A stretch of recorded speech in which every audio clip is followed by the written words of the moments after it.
2024 లేదా 25లో డిగ్రీ లేదా బీటెక్ చదివారా? సాఫ్ట్వేర్ జాబ్ కోసం ఎదురు చూస్తున్నారా? అయితే కోడ్ జ్ఞాన్ 100 డేస్ కోర్సులో చేరండి, జాబ్ సాధించండి.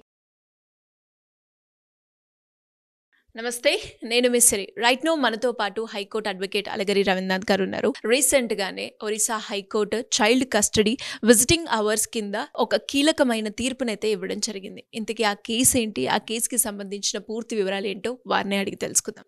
నమస్కారం సార్. నమస్తే అండి సిరి గారు. సార్, ఒక్కసారి డివోర్స్ అయిపోయిన తర్వాత మెయిన్గా పిల్లలు తండ్రి దగ్గర ఉండాలా, తల్లి దగ్గర ఉండాలా, ఒకసారి విడిపోయిన తర్వాత మళ్ళీ తిరిగి తండ్రి చూడాలి అనుకునేటప్పుడు ఏ సందర్భాల్లో చూడాలి, ఎలా చూడాలి, ఎంత టైంని నేను నా పిల్లోడితో గడపాలి, ఇలాంటి రకరకాల డౌట్స్ అయితే వస్తూ ఉంటాయి.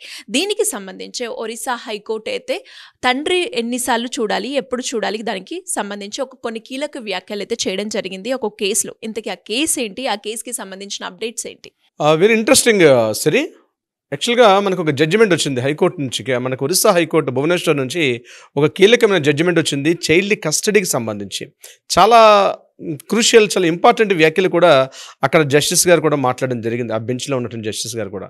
కారణం ఎందుకంటే చాలా కేసులు, ముఖ్యంగా ఈ చిన్నపిల్లల యొక్క కస్టడీ అంటే డివోర్స్లో ఉండేటప్పుడు సందర్భంలో కొన్నిసార్లు కోర్టు ఇంటరిమ్ పిటిషన్స్ పెట్టుకుంటాం. అప్పుడు పిల్లలు ఎక్కడ ఉండాలి, ఎవరి దగ్గర ఉండాలి, తల్లి దగ్గర ఉండాలా, తండ్రి దగ్గర ఉండాలా, ఈ విషయం మీద ఫ్యామిలీ కోర్ట్స్లో కూడా పెద్ద టాపిక్ అవుతుంది. అది కేసు టు కేసు మారిపోతూ ఉంటుంది.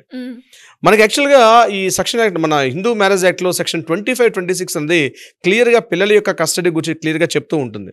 అయితే చట్టం వేరు, జడ్జిమెంట్స్ వేరు. జడ్జిమెంట్స్ మారిపోతూ ఉంటాయి, చట్టం మాత్రం అదేవిధంగా ఉంటుంది. అయితే కీలకమైన ఒక కేసుకు సంబంధించి ఒక కీలకమైన వ్యాఖ్యలు కూడా మన రన్నింగ్లో ఉన్నటువంటి కేసులకు మనం అన్వయించుకోవచ్చు. ఇప్పుడు చాలామంది తెలుసుకోవాల్సింది ఏంటంటే జడ్జిమెంట్ ఒకటి ఉంటుంది, యాక్ట్ ఒకటి ఉంటుంది. అంటే యాక్ట్ని బేస్ చేసుకుని జడ్జిమెంట్స్ ఉంటాయి. కానీ మనకు ఉన్నటువంటి కేసుల్ని కోర్టులో మనం ఆర్గ్యుమెంట్స్ చేసేటప్పుడు లేదా కోర్టు ముందర మనం వినతిపత్రం పెట్టుకునేటప్పుడు ఈ యొక్క జడ్జిమెంట్స్ని కూడా మనం దగ్గర పెట్టి ఇలా ఉంది కాబట్టి మా కేసుకు అన్వయించమని చెప్పే అవకాశం ఉంటుంది. అందులో బాధ్యతగా మనం ఏంటంటే చాలా జడ్జిమెంట్స్ మనం చెప్తున్నాం. మీరు నేను కలిసి చాలా వీడియోస్ చేసాం. అందులో జడ్జిమెంట్స్ అన్నవి మనకు సామాజిక బాధ్యతగా అవేర్నెస్ ఇస్తున్నాం. అంటే మీ అడ్వకేట్స్ కూడా ఉపయోగపడే విధంగా ఉంటాయి ఈ వీడియోస్. మీరు చూసి వీళ్ళంతమందికి షేర్ చేయండి. అంటే ఎందుకు అడ్వాంటేజ్ ఉంటాయంటే మీ కేసులకు సంబంధించి మీరు వెళ్ళేటప్పుడు ఇది కూడా ఈ జడ్జిమెంట్ ఇలా పలానా కేసు ఇచ్చిందని చెప్పినప్పుడు మీకు ఆ కేసుకు సంబంధించి కూడా మీకు న్యాయం జరిగే అవకాశం ఉంటుంది. సో ఇక మన ఈ టాపిక్లకు వచ్చినట్లయితే చైల్డ్ కస్టడీ విషయంలో ఈ కేసులో ఏం జరిగిందంటే ఫ్యామిలీ కోర్టులో కేసు నలుగుతుంది. ఆ కేసులో తీర్పు వచ్చింది. అక్కడ ఫాదర్స్ అంటే పుట్టినప్పటి నుంచి కూడా ఆ ఇద్దరు పిల్లలు కూడా తల్లి దగ్గరే పెరుగుతూ ఉన్నారు. సో తల్లే పూర్తిగా బాధ్యత అంతా తీసుకుంది. ఈవెన్ దో వాళ్ళకి మెయింటెనెన్స్ కానీ డబ్బులు కానీ ఎక్కడ కూడా హస్బెండ్ ఇవ్వలేదు. అయితే ఇక్కడ చైల్డ్ కస్టడీ విజిటింగ్ అవర్స్ ఇవ్వమని చెప్పి హస్బెండ్ కోర్టుకు వెళ్ళినప్పుడు అతనికి కన్ఫర్మేషన్ చేస్తూ కూడా కొన్ని గంటల పాటు సాటర్డే కానీ సండే కానీ చూసుకోవచ్చు అని చెప్పి విజిటింగ్ అవర్స్ అనేది ఫ్యామిలీ కోర్టు తీర్పు ఇవ్వడం జరిగింది. అంటే తండ్రికి కూడా విజిటింగ్ అవర్స్ పిల్లలకు ఉంటుందని చెప్పి, తండ్రి బాధ్యత ఉంటుందని చెప్పి ఆ ఫ్యామిలీ కోర్టు ఇస్తే ఆమె ఏం చేస్తారంటే ఆ మహిళ ఫ్యామిలీ కోర్టు ఇచ్చిన జడ్జిమెంట్ కాపీని ఆవిడ అక్కడ ఛాలెంజ్ చేస్తూ హైకోర్టులో ఒక రిట్ పిటిషన్ వేశారు. ఆ రిట్ పిటిషన్ ఏంటంటే అసలు ఆ తండ్రి పుట్టిన వారం రోజుల తర్వాత నుంచి తండ్రి అసలు చూడలేదు, మా పిల్లలకి తండ్రి ఎవరో కూడా తెలియదు, వాళ్ళ యొక్క పూర్తి బాధ్యత నేనే చూసుకున్నాను, వాళ్ళకి కావాల్సిన మెయింటెనెన్స్ కానీ డబ్బులు కానీ ఏది కూడా ఆయన చూడలేదు, నేను ఒక తల్లిగా నా బాధ్యతగా నేను చేసుకున్నాను కాబట్టి తండ్రిని ఇక్కడ చూసే హక్కు లేదు, అతను అడిగినటువంటి పిటిషన్కి వ్యతిరేకంగా తీర్పు ఇవ్వమని చెప్పి కోర్టుకి ఆవిడ ప్రేయర్ చేసుకున్నప్పుడు కోర్టు నుంచి ఒక ఆర్డర్ వచ్చింది. ఆ హైకోర్టు ఏమని తీర్పిచ్చారంటే అది యాక్చువల్గా మానవ సంబంధాలన్నీ ఆర్థిక సంబంధాలు కాదు, ప్రతి ఒక్కటి కూడా డబ్బుతో ముడిపెట్టడం సరైనది కాదు.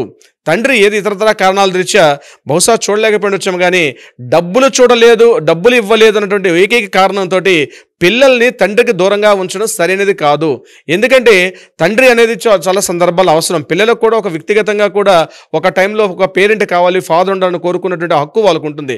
సో వాళ్ళ హక్కుని కాల రాసేసి డబ్బులు ఇవ్వలేదు, సరిగ్గా చూసుకోవట్లేదు, వాళ్ళ మెయింటెనెన్స్ ఇవ్వలేదు అనే కారణంతో పిల్లల్ని తండ్రికి దూరంగా చేయడం సరికాదు అని చెప్పి ఇక్కడ ఒరిస్సా హైకోర్టు ఒక కీలకమైనటువంటి తీర్పు ఇవ్వడం జరిగింది.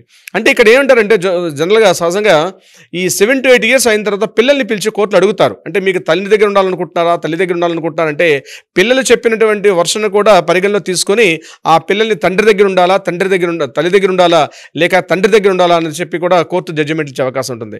ఇక్కడ ఈ కేసు కూడా బహుశా ఆ ఏజ్ పిల్లలై ఉంటే మాత్రం తప్పనిసరిగా కోర్టు వాళ్ళ యొక్క ఒపీనియన్ కూడా తీసుకుంటుంది. కానీ వాళ్ళు మైనర్స్ అని చెప్పి ఇక్కడ కంప్లీట్గా డెసిషన్ వన్ సైడ్ మాట్లాడి తల్లికి సపోర్ట్గా ఇవ్వడం అనేది కుదరదు.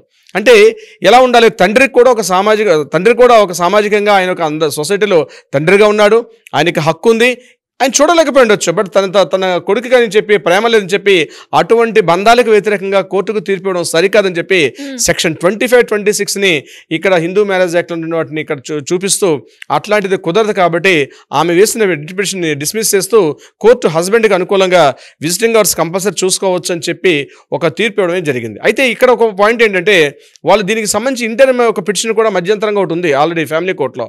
ఆ పిటిషన్ ఉన్నప్పుడు కూడా దాన్ని కూడా తీసుకొని అలా ఇవ్వడానికి కుదరదు, కంప్లీట్గా డిస్మిస్ చేస్తున్నాం అని చెప్పి కోర్టు ఈ లేడీ ఏదైతే కోరుకున్న ప్రేయర్కి ఉందో ఆ ప్రేయర్కి యాంటీగా ఆ తండ్రికి కూడా పవర్స్ ఇస్తూ కూడా మాట్లాడంటే పవర్స్ అంటే ఆ విజిటింగ్ అవర్స్ ఇస్తూ మాట్లాడడం కూడా జరిగింది. సో ఇక్కడ ఈ జడ్జిమెంట్ వల్ల మనకు తెలిసింది ఏంటంటే మిగిలిన ఇప్పుడు దీనికి సంబంధించిన కేసులు చైల్డ్ కస్టడీ సంబంధించి అనేక కేసులు ఉంటే గుర్తుపెట్టుకోవాల్సింది అంటే ఆ మదర్ మా హస్బెండ్ని చూపించను, మా పిల్లలు నా దగ్గరే ఉండాలి, నేనే చూసుకుంటాను, ఆయనకి అసలు రైట్ లేదని చెప్పి ఎవరైనా మహిళా మనలు అట్లా ఉంటే ఆ ఆలోచన ఇప్పుడే విరమించుకోండి. ఎందుకంటే తండ్రిగా ఆ పిల్లలకి రేపు సొసైటీలో పెరుగుతున్నప్పుడు స్కూల్లో కావచ్చు ఇతరత్ర ఏదైనా దీనికి వెళ్ళేటప్పుడు పేరెంట్స్ మీటింగ్లు అవుతుంటే మిగిలిన పిల్లలకి అక్కడ ఫాదర్ కనిపిస్తుంటాడు.